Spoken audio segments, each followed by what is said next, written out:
नमस्कार, मैं doctor Kalpana the skin by doctor Kalpana से। आज की वीडियो में हम चर्चा करने वाले हैं प्रीमेच्योर ग्रेइंग ऑफ हेयर्स, यानी कि असमय बालों का सफ़ेद होना।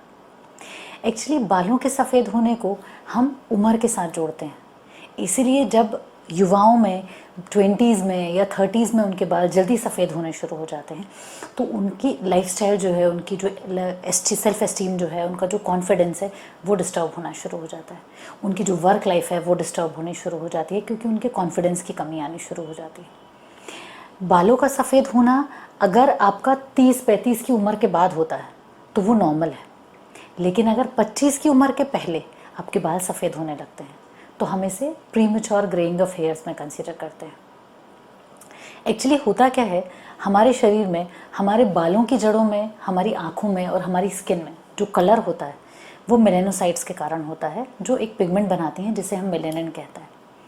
आम भाषा में अगर हम इसे समझें तो हमारी स्किन के नीचे और हमारे बालों की जड़ों में छोटी छोटी मशीनें पड़ी होती हैं जो रंग बनाने का काम करती हैं, और इन मशीनों का नाम होता है मेलेनोसाइट्स, और इसमें बनने वाले रंग को हम मेलेनिन कहते हैं। और जब ये मेलेनिन बनना बंद हो जाता है या कम हो जाता है तो उसके कारण हमारे बाल सफ़ेद होने लगते हैं। देखिए, ये बालों का सफ़ेद होना मोस्टली बहुत ज़्यादा केसेस में हेरिडिटी पर डिपेंड करता है। यानी अगर आपके परिवार में आपकी मम्मी के, पापा के, दादा के, दादी के, किसी के भी अगर बाल जल्दी सफ़ेद हुए थे तो आप में चांसेस होते हैं कि आपके भी बाल जल्दी सफ़ेद होंगे। लेकिन उसके अलावा भी बहुत सारी ऐसी चीज़ें होती हैं जो आपके बालों के सफ़ेद होने में ऐड करती हैं, या जिनके कारण भी आपके बाल सफ़ेद हो सकते हैं। वो कौन कौन सी चीज़ें होती हैं?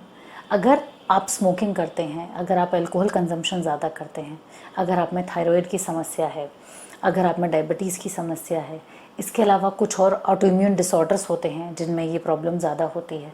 इसके अलावा आप में अगर प्रोटीन लॉस बहुत लंबे टाइम तक अगर चल रहा है, जिसके कारण क्वाशियोरकर या नेफ्रोसिस की प्रॉब्लम आपको हो रही है, इन चीज़ों के कारण। इसके अलावा थायराइड की समस्या जिनमें है, हाइपर या हाइपोथायरॉयडिज्म की प्रॉब्लम जिनमें है, अगर जिनमें बहुत ज़्यादा स्ट्रेस की प्रॉब्लम है, साइकोलॉजिकल स्ट्रेस अगर किसी पेशेंट में बहुत ज़्यादा है। इसके अलावा कुछ माइक्रोन्यूट्रिएंट्स होते हैं जैसे सेलेनियम, कॉपर, जिंक, इनकी कमी अगर आपके शरीर में है, अगर आपके शरीर में लंबे टाइम तक आयरन की कमी बनी हुई है, तो इन सब चीज़ों के कारण भी आपके बाल असमय सफ़ेद हो सकते हैं। इसके अलावा अगर कभी एकदम से बहुत तेज़ी से आपके बाल सफ़ेद होने शुरू हुए तो एक दो बीमारियां ऐसी होती हैं जिनमें ऐसा हो सकता है, जैसे विटिलिगो, ये सफ़ेद दाग की जो दिक्कत है। अगर ऐसा कोई सफ़ेद दाग का पैच आपके सिर में आता है तो उस हिस्से के बाल भी अचानक से सफ़ेद हो सकते हैं। अगर आपको एलोपेशिया एरेटा की प्रॉब्लम है तो उसमें भी अचानक से आपको सफ़ेद बालों वाले पैचेस आपके सिर में आ सकते हैं।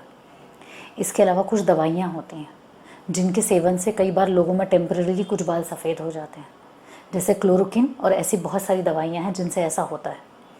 इसके अलावा जो लोग बहुत ज़्यादा हीटिंग ट्रीटमेंट अपने बालों पे करते हैं, बहुत ज़्यादा हीट करने वाली चीज़ें जैसे पर्मिंग करते हैं, कर्लिंग करते हैं अपने बालों में, ये सब चीज़ें बहुत ज़्यादा करते हैं, हेयर ड्रायर बहुत ज़्यादा यूज़ करते हैं, उनमें भी चांसेस होते हैं कि बाल जल्दी सफ़ेद हो जाते हैं।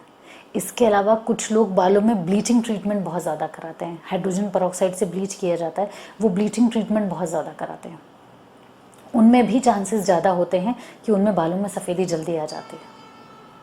एक्चुअली बालों का सफ़ेद होना इस तरह से भी होता है कि जब हम पैदा हुए हैं तो हमारे बालों की जड़ों में जो रंग बनाने वाली मशीन है, हर बार जब बाल गिरता है तो वो मशीन डिस्ट्रॉय होती है और एक नई मशीन बनती है जो बाल की जड़ के साथ दोबारा बनती है। तो शरीर की एक फ़िक्स कैपेसिटी है कि वो कितनी मशीनें बना सकता है। एक टाइम के बाद वो कैपेसिटी एग्जॉस्ट हो जाती है, और ये होता है हमारी बॉडी में हाइड्रोजन पेरोक्साइड जब बनता है ऑक्सीडेशन के प्रोसेस के कारण, ऑक्सीडेटिव स्ट्रेस जब बालों में होता है उसके कारण। इसीलिए ब्लीचिंग प्रोसेस इसमें बहुत ज़्यादा ऐड करती है। तो अगर आप में प्रीमेच्योर ग्रेइंग की समस्या है और उसमें हेरिडिटी इन्वॉल्व नहीं है, आपकी फैमिली हिस्ट्री नहीं है, तो हम सबसे पहले तो जिन चीज़ों का मैंने आपको नाम लिया उन सब चीज़ों के टेस्ट कराते हैं।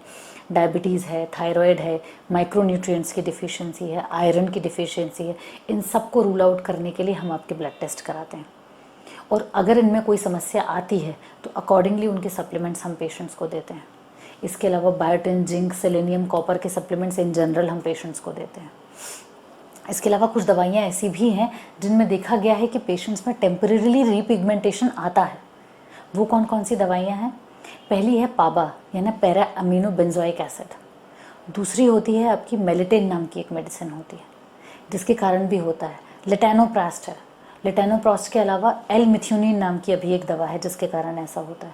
इसके अलावा कैल्शियम पेंटोथेनेट, ये दवाएं हैं जिनमें मरीजों में देखा गया है कि जब तक ये दवाएं इस्तेमाल की गई हैं, टेम्परेरीली कुछ बालों के जो बाल सफ़ेद हो गए थे उनमें रंग वापस आया है, लेकिन ये टेम्परेरी होता है। जब तक ये दवाएं लेते हैं आप तब तक वो रंग रहता है, उसके बाद चला जाता है। फिर दूसरा जो है उसे हम कहते हैं कैमोफ्लाज, यानी कि जो समस्या है उसे छुपा लेना। तो बालों में अगर हम डाई कर लेते हैं टेम्परेरीली, अगर आप हिना कर लेते हैं या डाई कर लेते हैं तो टेम्परेरीली आप अपने बालों को कलर कर लेते हैं। उसके अलावा कुछ परमानेंट हेयर कलर्स भी होते हैं, वो दो तरह के होते हैं, पहले अमोनिया बेस्ड और दूसरे नॉन अमोनिया बेस्ड। कोशिश कीजिए कि आप ammonia based hair colours use ना करें, क्योंकि वो आपके हेयर शेफ्ट को डैमेज करते हैं। तो बालों में रंग तो आ जाता है बट इन जनरल आपके बाल डैमेज हो जाते हैं। फिर दूसरा होता है non ammonia based permanent hair colours, जो कंपैरेटिवली सेफली यूज़ किए जा सकते हैं। लेकिन फिर भी मैं आपको सलाह दूंगी कि अगर आपके बालों में आपको कलर यूज़ करना है तो पहले एक पैच टेस्ट कीजिए।